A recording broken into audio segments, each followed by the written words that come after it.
Good morning, everyone. And it's a beautiful day in Glastonbury today. It really feels like spring is here. It was gorgeous yesterday. And I've actually had to pull the curtain so I'm not blinded by the sun coming in. I feel like a bear emerging from its cave and, just coming out into the spring sunshine. Anyway, I'm here today in my capacity as a registered midwife for the very, very last time on my Thoughtful Tuesday slot. And I've been doing these monthly sessions. I've been doing a live, once a month, Ask the Midwife, just because there are so many people in need of good information out there.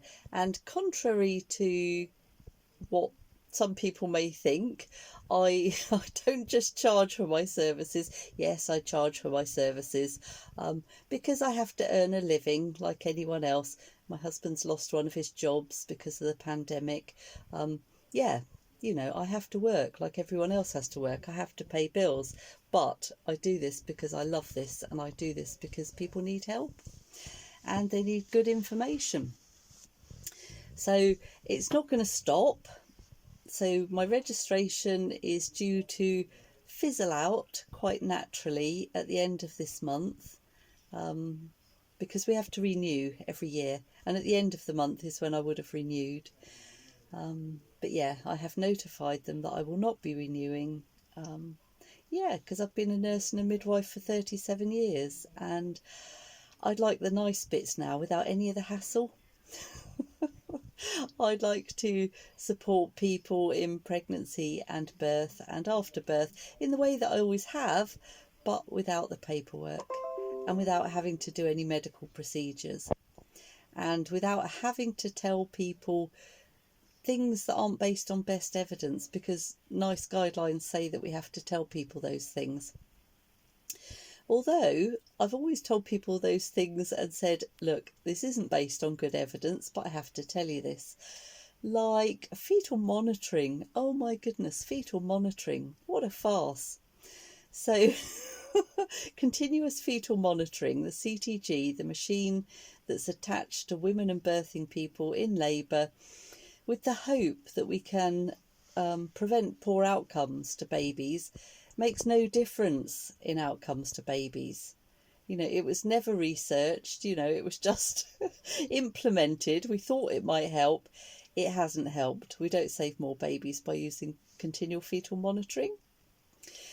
And it actually increases the need for caesarean, having continual fetal monitoring. If we do intermittent monitoring, which is useful sometimes, if people want us to listen into their babies, it can be really useful. But NICE guidelines tell us we have to listen in every 15 minutes in the first stage. And this is based on no research evidence whatsoever. It is based on opinion. It is based on a discussion between health professionals, between consultants, between midwives, and my old GP was actually on the NICE panel that decided the 15-minute guideline, because midwives were saying, yeah, we listen in, as often as we need to listen in. Half an hour maybe in the early stages, a bit more frequently towards the end, if that's acceptable by the client. And obstetricians, I guess, mostly asking for continual fetal monitoring. So they had a banter and they came to this sort of agreement of every 15 minutes. Wouldn't that be a good idea? So it's not set in stone. You don't have to accept it. There we are. Oh, Marie, hi. You have valuable experience and talent to offer parents. I'm wishing you all the well with this new job title. Yeah, thank you. Although I don't know what the job title is. So, birth keeper, birth worker, pregnancy coach, antenatal educator. I think I've got so many strings to my bow. There isn't a title that fits me. I'm a weird hybrid. I've been chatting with my doula colleagues. I'm collaborating with 2 doula colleagues locally so that we can all be back up for each other. But I'm not a doula. You know, I've got all this medical knowledge in my head and all this midwifery knowledge and all my nursing knowledge, you know, combined with my NCT teaching diploma and my 27 years as a parent. And yeah, what am I? Weird hybrid. I'm a joy. Yeah, yeah, yeah. That's why my company's called Birth Joy, I guess. Yeah, and I want people to be able to give birth in joy, and I want to help prevent, you know, the major trauma that some people are going through now. We think about 1 in 3 to 1 in 4 people and women are coming out of the service now after births suffering with birth trauma, which is dreadful, isn't it? Absolutely dreadful. So anything that I can do to educate people on how to prevent that, I'm going to do it. And why this is particularly important to me, and it's not to line my pockets. Honestly, I had someone telling me off for trying to earn a living the other day. They didn't know I always give concessions, you know, and when I was an independent midwife, I used to be able to give, what do you call them, pro bono. I'd do pro bono cases. There were enough people paying that I could do the odd free one. Yeah. So why I'm passionate about preventing birth trauma is I suffered with birth trauma myself after my first baby. So I was a midwife, I was well educated, I did all the right things during my pregnancy. I did my yoga, I went to antenatal classes, I ate well, I rested well. I did everything right as far as one can.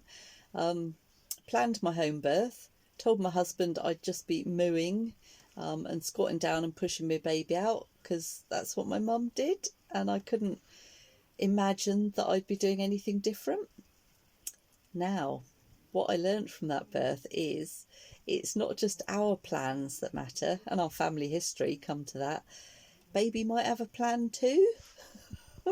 And my baby decided to come as a brow presentation, which is sometimes they come through the pelvis, sometimes you can have a vaginal birth, but my baby wasn't one of those.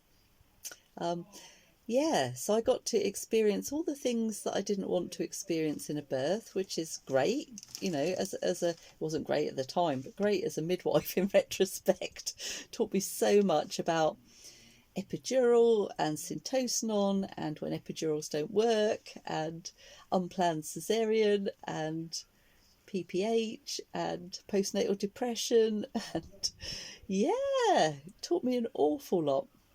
Dreadful at the time, awful at the time. You know, it affects parenting, doesn't it? It affects relationships with your partner and your family and your peer group. You know, if you've had a traumatic birth, you don't want to be going and seeing lots of happy, smiley faces at the baby group, do you?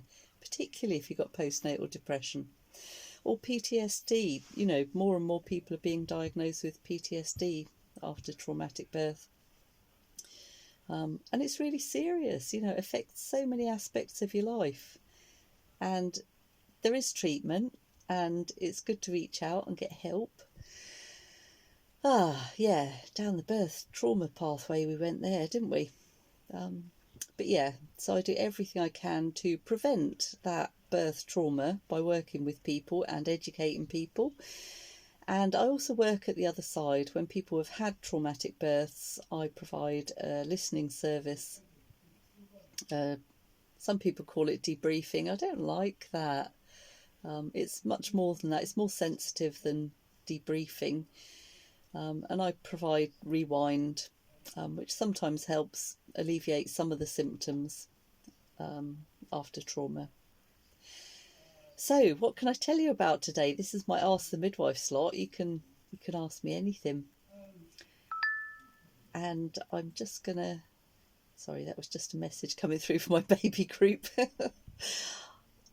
I'm just going to talk like I normally do, because this week I have been contacted by a couple of people in early pregnancy with questions. And I realised I don't really talk about early pregnancy so much. The main queries that I get are about the tests and scans and what's going to happen at that first appointment. So in the UK, it's suggested that you book with your midwife around 8 to 10 weeks of pregnancy. And we take that 8 to 10 weeks from the first date of your last period, not from the moment of conception, which is why people are quite often surprised when we give them a different date. We work it out 40 weeks from the first day of your last period. So you go and see your midwife, and she offers to take blood, and she asks if you'd like scans at all in your pregnancy and what other tests you'd like. And not everyone's prepared for this. So when you're offered the blood tests, they're testing for your blood group, they're testing a full blood count so that we can check your hemoglobin level and your platelet level and your white cells and various other things. We do a viral screen, so we're testing for HIV, hepatitis B, syphilis, rubella. Yeah, I'm sure there's another one I've forgotten. And yeah. So we have the sort of three blood tests. It's only one injection, but we fill 3 files of fill 3 files with blood, and they're only little, so we're not taking an awful lot. The scans that you're offered are the 12-week scan and the 20-week scan. So at 12 weeks of pregnancy, you can have a scan that used to be called the dating scan, which will measure your baby, normally the crown rump length, so head to bottom, and from that measurement we can estimate how old your baby is, because at around 12 weeks, most 12-week fetuses, and fetus means little one, which I love, most babies, fetuses of that age are a similar size. So that's as accurate as it gets, but the hospital will use that date over your date, your last menstrual period date, as the most accurate date. Don't ask me why. It's one of those annoying things that happens even when people have had IVF and know exactly when the sperm met the egg. The scan date will still be used over that very accurate date. It's ridiculous. The other test that's offered at the 12-week scan is the nuchal translucency test. And this, combined with your weight and other factors, your age and a blood test, are combined to give you a risk of having a few chromosomal disorders. Your baby having a chromosomal disorder. Now, it doesn't screen for all disorders. It screens for 3 of them that are the most detectable from these tests that we do. So that's Down syndrome, Edwards syndrome, and fetal syndrome. And because it's a screening test, it will either put you in a high risk group or a low risk group of your baby having a problem. It doesn't mean, if the result comes back high risk, that your baby has a problem. And it doesn't mean, if the result comes back as low risk, that your baby doesn't have a problem, because it's just a screening test. So if you have a screening test and you're told that you have a high risk result, you'll be offered other tests. And this varies where in the country you are and how far in your pregnancy you are. I don't think many places are offering chorionic villus sampling now, where they take a sample of the placenta, basically, to test genetic material. Quite a few places offer amniocentesis, which can't be done until later in the pregnancy, so you have a wait to have the test and then a wait to actually get the result. And the new test that's done is a blood test. It's a non-invasive test that tests for free fetal DNA. And what this means is some of baby's cells are in your bloodstream and can be tested. And that's an actual diagnostic test, like the amniocentesis and the chorionic villus sampling. They're diagnostic tests, so they will diagnose if your baby has a problem or not. So if you've been down any of these routes and find out your baby does have a problem of any sort, a chromosomal problem, you then have to decide what to do with the result. And that's a really, really hard decision. Excuse me. Most people will receive counselling about this and help making decisions, because it's very personal and people need to take a lot into consideration when they decide, and what they're deciding really is whether to continue with the pregnancy or not if there's a major abnormality. So it's not as simple as, would you like a scan and see your baby? You know, this is the path you could go down, and it's good to be warned beforehand. Of course, the vast majority of people get a normal screening test and go on to have normal babies. And again, a large proportion of people in the high risk group won't have a baby with a problem. You know, further tests will show that. So that's the 12-week scan and the nuchal fold test. You're then offered a 20-week scan, which is sometimes called the Anomaly scan. And I think this is a really, really useful one to have. Now, I have to say at this point, you can decline any tests and any scans. You don't have to have blood tests. It's useful if you do. You know, if you're rhesus negative and don't know you're rhesus negative and you're carrying a rhesus positive baby, you might want information about that. The same as if it was detected you were HIV positive or had syphilis. You know, there is treatment, and you would need to do certain things to keep safe and to keep your baby safe. So well worth doing blood tests, I think. But you can still decline them. And the same with scans. You don't have to have a scan. Now, a scan is a double-edged sword. Absolutely fabulous technology. I'm blown away at the detail that we can see in scans now. We can pick up all sorts of disabilities and defects before birth, but we also can't detect a lot of them. I think we detect 50% of heart defects, which is really, really good. Now, that's based on a consultant who gave that talk maybe 10 years ago. So maybe that's improved. You know, maybe we detect more than 50% of heart problems in babies now. We're getting better and better with the technology. We can detect things like cleft palate and spina bifida, you know, neural tube defects, which sometimes can be operated on while the baby is still in the womb. Absolutely cutting edge technology, amazing stuff that can be done now. Again, doesn't mean that you choose that for your baby. You don't have to choose any of that.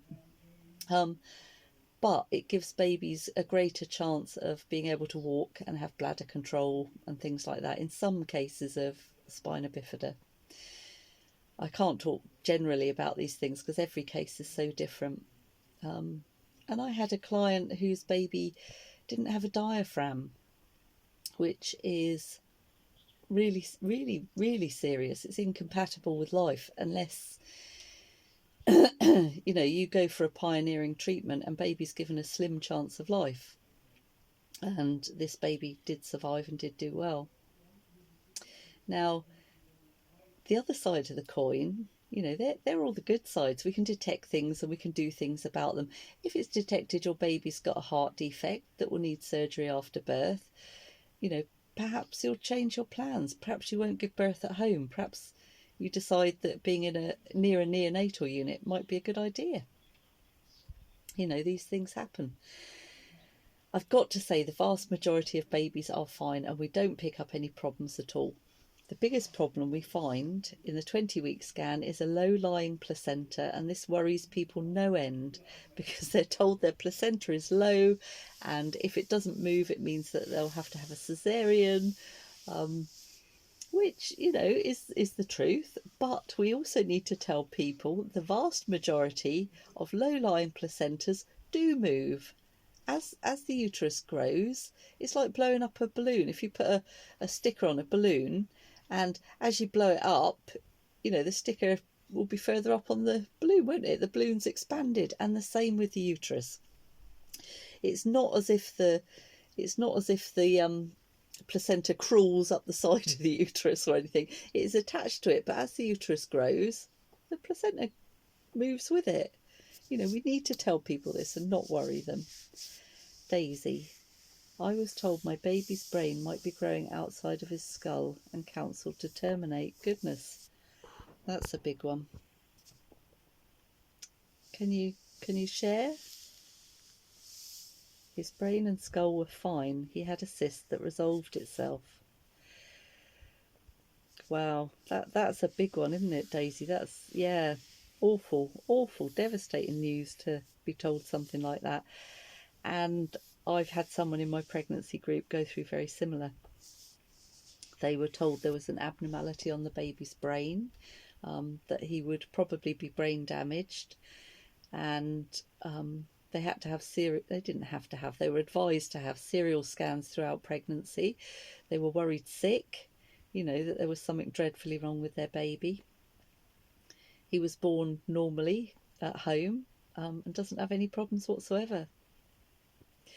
So this is the double-edged sword. This is the downside of having scans. We can pick up things that we've not seen before because every baby's unique, aren't they? And everyone's anatomy is going to be a little bit different. And we then mark it as abnormal and tell people that there is an abnormality, whereas it might just be a variation of normal in that baby. So yeah.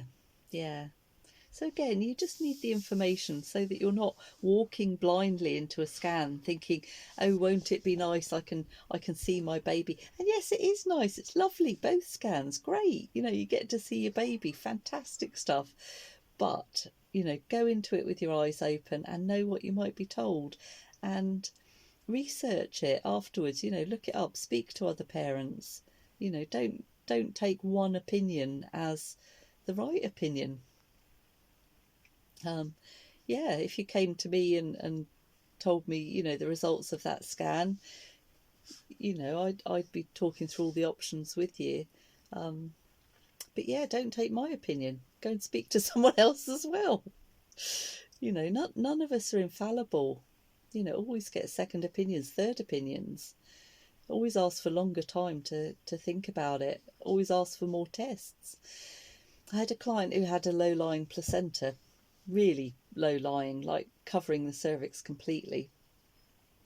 And we thought it very, very unlikely that it was going to move. But she didn't give up, and she tried everything to get her placenta to move, all sorts of complementary therapies and postures and visualizations and everything to get that placenta to move.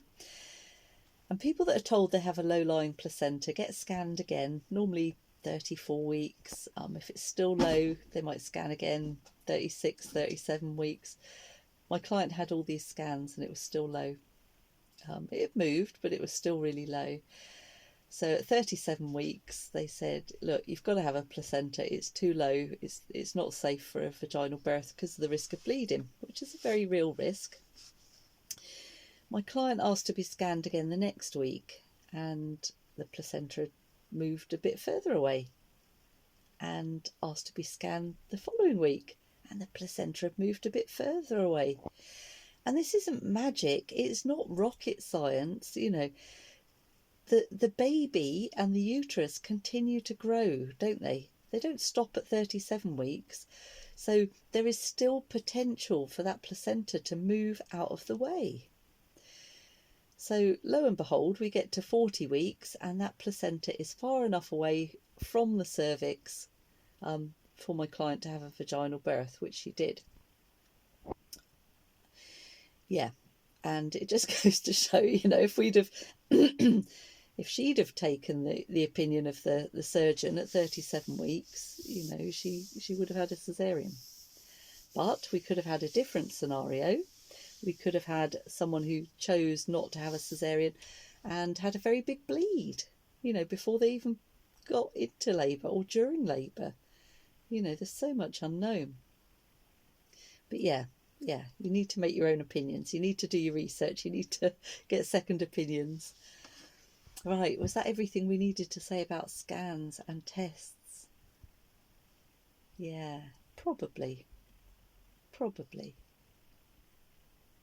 Yeah. Any other questions? Because otherwise, I did go on a bit. And I think that might do for today. Yeah, hopefully that was helpful for anyone who's newly pregnant and considering booking with their midwife and wondering what tests and scans are offered. And we do the urine test. Almost forgot that one. We ask for a sample of urine when you have your booking appointment, and we send it off to the lab to look for something called asymptomatic bacteriuria, which basically means bacteria in your urine which isn't causing you any symptoms. And the reason we do this is because if you have bacteria in your urine, a urine infection, it can sometimes lead to premature labour. So, well worth doing, wouldn't you think? Well worth doing. And yet we don't always tell people that one of the bugs that sometimes comes up is called Group B streptococcus. Oh, thanks, Daisy. And if we test you for Group B streptococcus, which is what we're doing with this test, and you get a positive result, you're then advised to have antibiotics in your labour, which again would mean a hospital birth. So again, don't go into it blindly. Be prepared that this is what we're testing for. So do your research about Group B streptococcus and treatments and options before you go for that first appointment, and decide, if it's beneficial. I think it's beneficial. I always think it's worth having all the information from all the tests and scans that you can, so you can make informed decisions. That's what it's all about. Right, gonna love you and leave you now. Hope that was useful. Might upload it to my YouTube channel if it looks okay and I haven't said anything stupid. Put any questions below if you think of any after this. Okay, lovely to see you all. Bye.